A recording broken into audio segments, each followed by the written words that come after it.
Your intestines renew their lining every 3 to 5 days, making them the organ that regenerates the most in the body, with millions of cells being replaced without you even noticing. But this renewal depends on something rare: silence. And what if you stopped feeding it for 7 days? What happens is more surprising and dangerous than it seems. Today, you'll understand day by day what happens in the gut during fasting and why returning to eating can be even more important than the fasting itself. The gut is like a 24-hour restaurant, always active, receiving orders every few hours. There is a cleaning crew, the migratory motor complex, MMC, that sweeps away residue, bacteria, and debris in cycles of 90 to 120 minutes. But this cleaning only occurs when there is no food. In the modern routine, with constant meals, the restaurant never closes, the kitchen never stops, and the cleaning is never completed, like trying to organize a store during peak hours. That's where the fast comes in, the moment when the restaurant closes for renovations, and what happens during that break is extraordinary. The last dish is served, the kitchen shuts down, and the restaurant is finally empty. The MMC operates in complete cycles, sweeping the intestine every 90 minutes.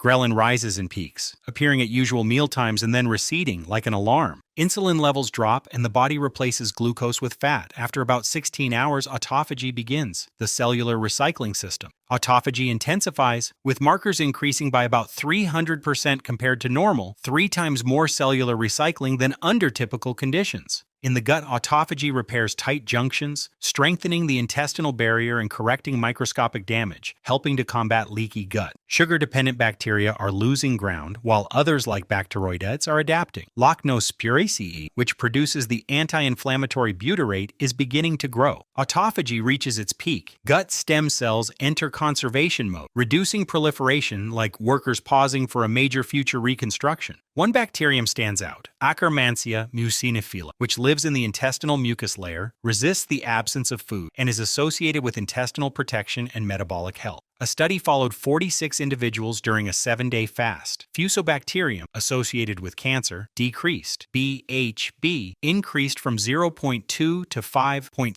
millimole. Difficulty decreased from 71% to 21%. The participants' microbiomes begin to become more similar, like a partial reset. These changes persisted in 5 out of 6 participants even after returning to a regular diet. MIT researchers have discovered something unexpected. Regeneration doesn't occur during fasting, but rather when food is reintroduced. Upon refeeding, there is a burst of cellular activity. There is a warning. Mutations at this time are more dangerous. The way to break the fast is crucial. Clean foods promote regeneration, ultra-processed foods increase risks. Studies are still limited, effects may be temporary, and prolonged fasting is not for everyone. Diabetics, pregnant women, and those with eating disorders, refeeding syndrome can be fatal. The safest alternative is the 16 to 8 intermittent fasting method, which activates the MMC, initiates autophagy, and promotes beneficial bacteria without the extreme risks. 4 points: 12 hours without eating per day for MMC, 24+ hour fast with supervision, break the fast intentionally, feed the beneficial bacteria with prebiotic fibers. Full to renovation to reopening. The most critical point is not the fasting, but the reopening. What is consumed at that moment determines whether there will be recovery or new problems. Being closed for 7 days is radical, but upon reopening, the renovation can be extraordinary, provided the first courses are the right ones. Have you ever fasted for an extended period? Tell us how you felt. If you know someone who thinks fasting is bad for the gut, send them this video.